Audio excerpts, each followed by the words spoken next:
Les premiers en contact, vraisemblablement, pourraient avoir été les Inuits ou les Montagnais, qui étaient des peuples nomades, comme les Inuits et les Micmacs étaient aussi des nomades qui se déplaçaient, soit le long de la côte dans le cas des Inuits, soit de la côte vers l'intérieur, de l'intérieur vers la côte, dans le cas des Inuits et des Micmacs.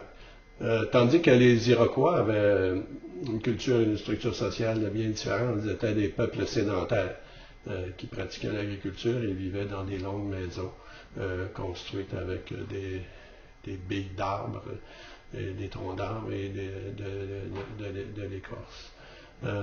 Donc, en tant que nomades, les Algonquins étaient principalement des chasseurs, piégeurs, collecteurs de fruits.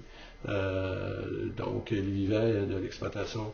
Ils ne transformaient pas la nature, mais ils vivaient de l'exploitation directe des ressources de la nature. Tandis que les Iroquois, étant des agriculteurs, cultivaient principalement le maïs, les courges et les haricots.